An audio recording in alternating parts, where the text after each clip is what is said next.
Olá, pessoal! Chegamos ao fim da nossa disciplina, né?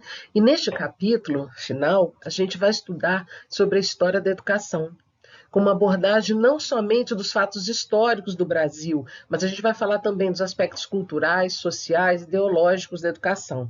E para isso, a gente vai ver um breve histórico da educação no Brasil entrelaçado com os aspectos culturais, sociais intrínsecos à história.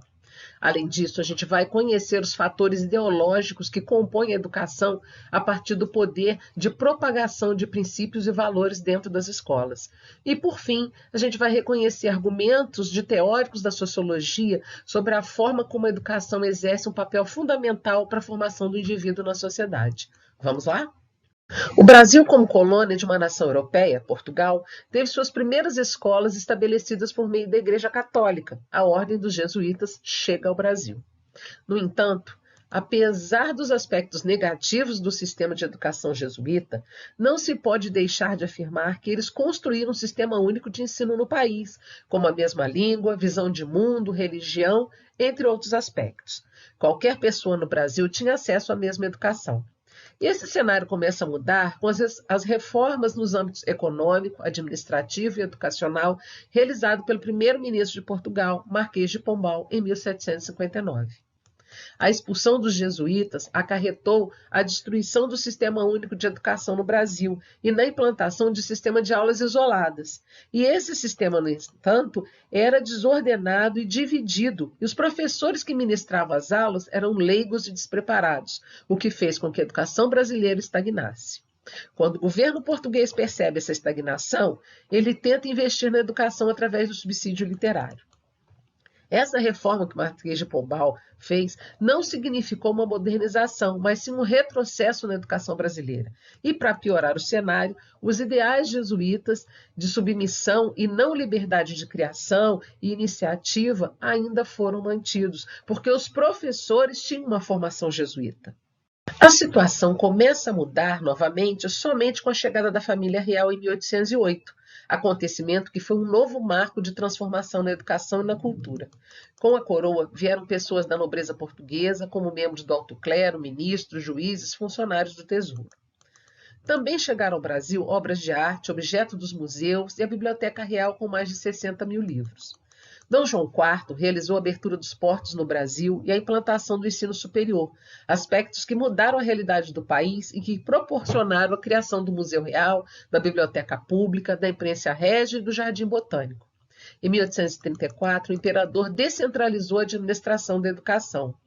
O saldo final do Império para a educação foram algumas escolas primárias e liceus nas províncias e nas capitais, que basicamente são o que hoje conhecemos por ensino profissional, cursos normais, escolas privadas das cidades mais importantes e as academias, que eram os cursos superiores.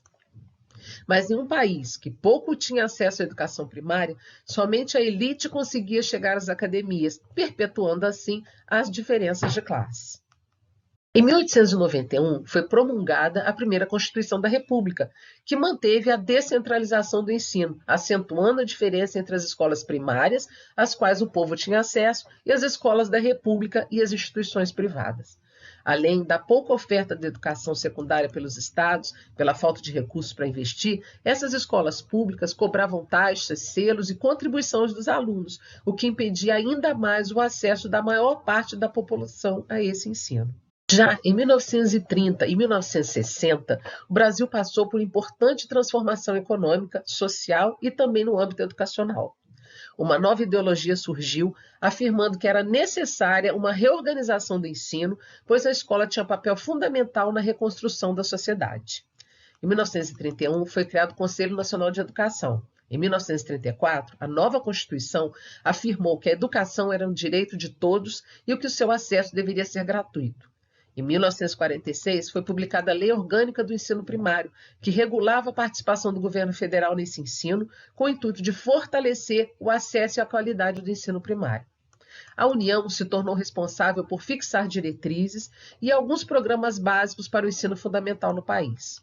Os estados ainda ficaram responsáveis pela administração, por prover uma parte do valor necessário para manter esse ensino, pela manutenção das construções das escolas e pela nomeação de professores, também pela fiscalização das escolas privadas. Durante a ditadura militar, o governo procurou implementar um ensino técnico para atender a indústria na busca pelo desenvolvimento capitalista. As escolas também foram usadas para propagar os valores conservadores do regime, o que a gente pode perceber pela criação da obrigatoriedade da disciplina moral e cívica.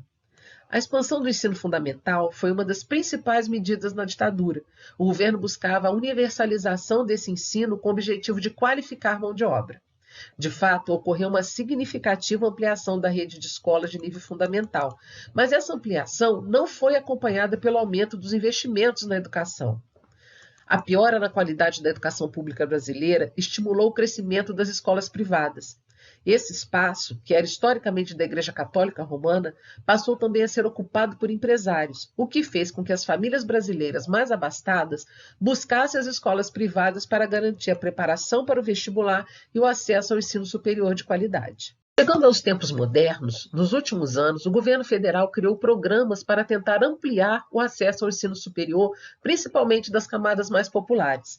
Em 2004, foi lançado o Programa de Universidade para Todos, o ProUni, e em 2007 foi criado o Plano de Reestruturação e Expansão das Universidades Federais, o REUNI, ambos acompanhados pela ampliação do financiamento estudantil, o FIES.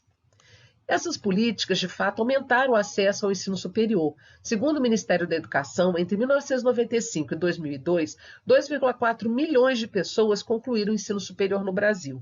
Entre 2003 e 2014, 9,2 milhões de pessoas adquiriram o diploma universitário, um aumento de 26,09%.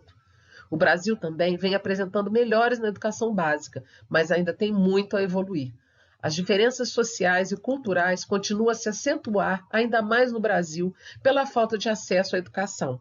Apesar da universalização do ensino, muitas barreiras econômicas e sociais existem para que o aluno conclua os seus estudos.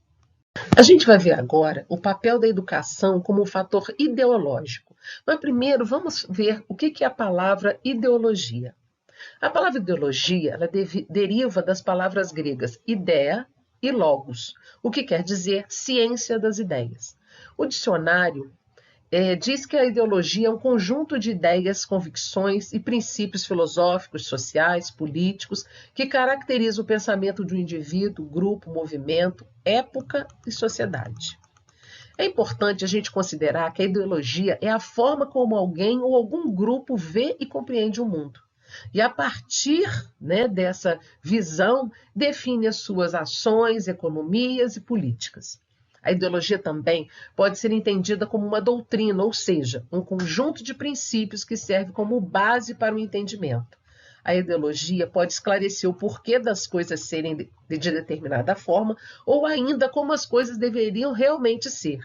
E envolve todos os aspectos da cultura, da ciência e da sociedade, e é algo fundamental e funciona como intermediário entre as pessoas e o mundo. Ainda falando sobre ideologia, a família e a escola são os ambientes nos quais um indivíduo em formação mais convive, de maneira que contribuem grandemente para a formação da visão de mundo e de uma pessoa.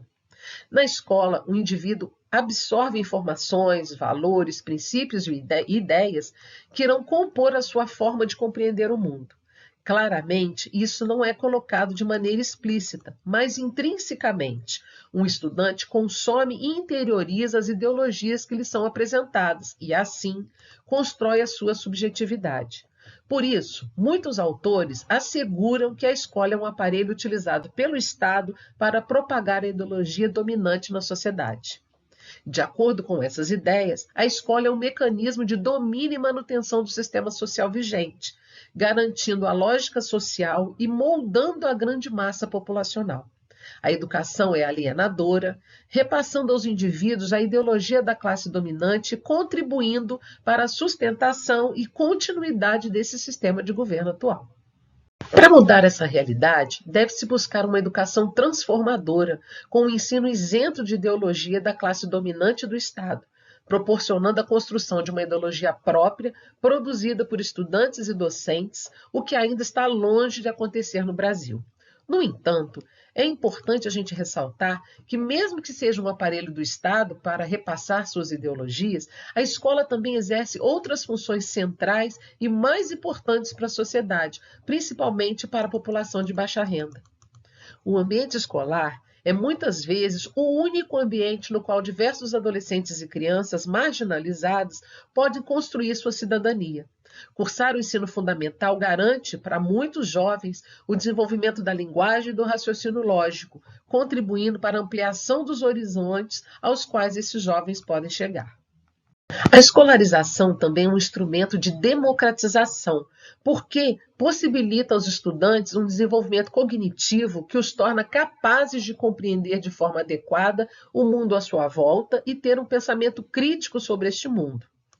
Apesar do fator ideológico propagado nas escolas, a manutenção da classe dominante é reforçada ainda mais se as outras classes não tiverem acesso à escola. O sistema escolar atual, por mais falhas que possa ter, garante um desenvolvimento intelectual melhor do que se a criança ou adolescente não estivesse na escola. Por isso, é extremamente importante garantir meios para a permanência dos estudantes na escola. A educação é, por natureza, um acontecimento coletivo. Não há como falar nela sem pensar em duas pessoas, pelo menos, refletindo sobre um fenômeno natural importante, fatos notáveis ou significados atribuídos a determinados símbolos. Além disso, a gente sabe que a seleção dos conteúdos debatidos entre os sujeitos da educação não é feita de maneira espontânea ou aleatória, mas selecionado com base nos valores dominantes de um grupo, podendo, inclusive, como a gente já viu, ser um instrumento para a propagação de ideologias. Dessa forma, os efeitos da educação serão percebidos para além do universo professor-aluno, mais do que possa alcançar esse universo, e também para além da pequena comunidade local, podendo ser notado em escala ainda maior na sociedade como um todo. Logo, se a educação tem efeitos tão abrangentes, é necessário compreender o seu papel no tecido social. Para tanto, no final do século XIX, um sociólogo francês chamado Émile Durkheim inicia os seus estudos naquilo que seria chamado posteriormente de sociologia da educação. Segundo Durkheim, a educação fazia do homem um ser novo, pois a partir da educação pode ser não mais um indivíduo avulso, mas um sujeito social. Por via da educação, edifica, assim, cada um de nós, representa o que há de melhor em nós e o que há em nós de verdadeiramente humano. O homem, com efeito, só é homem porque vive em sociedade. Palavras de Durkheim. Esse ser novo, segundo Durkheim, teria especialmente três elementos, que para ele eram os pilares da educação, que seriam o senso moral, o respeito às autoridades constituídas e um ideário que ligasse esse homem aos demais membros da sociedade, que ele chamava de cimento da coesão social. Entretanto, outra pessoa poderia notar que se a educação se resume à formação de indivíduo que acredita que a realidade social atual deve ser mantida de forma organizada e passiva, logo, um dos papéis sociais da educação é também de perpetuação das diferenças sociais. E foi essa a conclusão que Max Weber, sociólogo alemão do século XIX, teve sobre a educação, que contribuiu para a seleção social.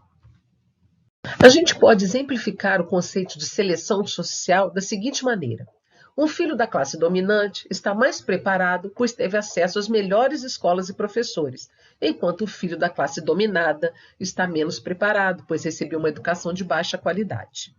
Imagine o que acontece o tempo todo na nossa sociedade, que ambos concluem o ensino médio e desejam ingressar no ensino superior, mas não há vaga para os dois. Perceba que, pelo tipo de formação, eles não disputam a vaga com as mesmas armas. Sendo assim, o filho da classe dominante conquista a educação superior e o filho da classe dominada deve buscar empregos compatíveis com a sua escolaridade. Tudo sob o pretexto de que o mais competente terá maior recompensa financeira, quando, na verdade, trata-se da legitimação racional da desigualdade social.